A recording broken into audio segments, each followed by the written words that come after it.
नमस्कार दोस्तों, स्वागत है आप सभी का हमारे YouTube चैनल में। फ्रेंड्स, इस वीडियो में हम लोग सबसे पहले वीडियो के हाइलाइट्स पर ही चर्चा करेंगे, लेकिन इससे पहले आइए हम लोग देख लेते हैं वीडियो के हेडलाइंस को कि आखिर में मेरे द्वारा वीडियो के थंबनेल में क्या लिखा गया है। फ्रेंड्स, अगर आप चैनल पर नए हैं तो चैनल को सब्सक्राइब जरूर कर लीजिए ऐसे ही इन्फॉर्मेटिव और नॉलेजेबल वीडियोज़ के लिए। तो आइए हम लोग बात करते हैं थंबनेल पे।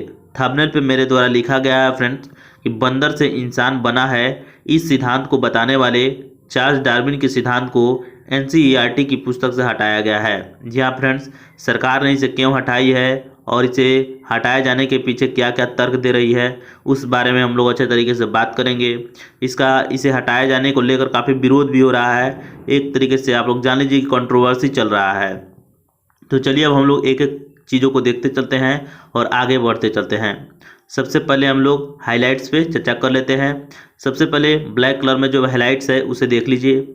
एनसीईआरटी की 9वीं और 10वीं कक्षा के सिलेबस से विश्व के महान वैज्ञानिक चार्ल्स डार्विन के विकासवाद के सिद्धांत को हटा दिया गया है। यह ध्यान में रखिएगा फ्रेंड्स, यह विकासवाद का सिद्धांत क्या होता है आगे मैंने अच्छे तरीके से एक्सप्लेन किया है। आप लोग वीडियो को पूरा जरूर देखिएगा, समझ में आएगा।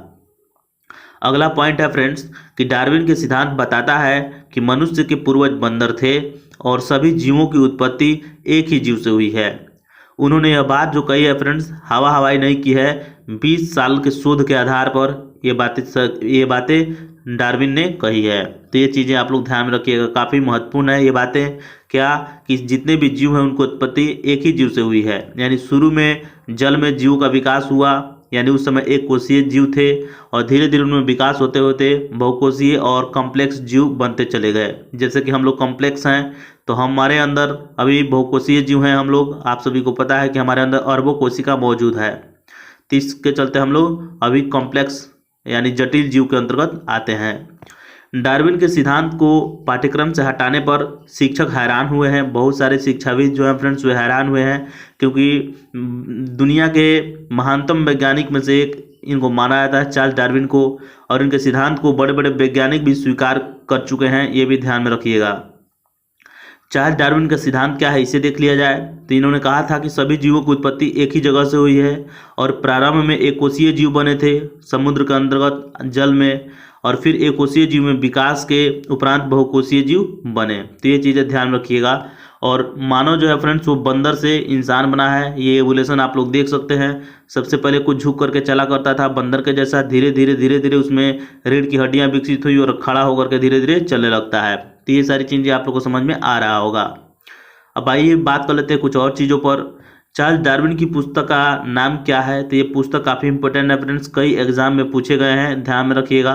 अगर आप किसी भी कॉम्पिटिटिव एग्जाम की तैयारी कर रहे हैं तो ये आप लोगों के लिए काफ़ी महत्वपूर्ण हो जाएगा। तो चलिए हम लोग देख लेते हैं कि आखिर में उनकी पुस्तक का नाम क्या है। चार्ल्स डार्विन की पुस्तक का नाम जो है फ्रेंड्स वो on the origin of species, यहाँ पर इंग्लिश में लिखा है on the origin of the species, यही पुस्तक का नाम है। इसमें उन्होंने विकासवाद के सिद्धांत का वर्णन किया है कि कैसे एक कोशिका से धीरे धीरे बहुकोषीय जीव बने, और मानव के बारे में भी काफ़ी रिसर्च किया और उन्होंने बताया कि मनुष्य जो है उनके पूर्वज बंदर हैं। तो ये सारी चीज़ें इसके अंतर्गत मैंने आप लोगों के सामने रख दिया। तो फ्रेंड्स, सरकार क्या कर रही है इस बारे में थोड़ा सा जान लीजिए। सरकार इसे हटाए जाने के पीछे का क्या कारण बता रही है।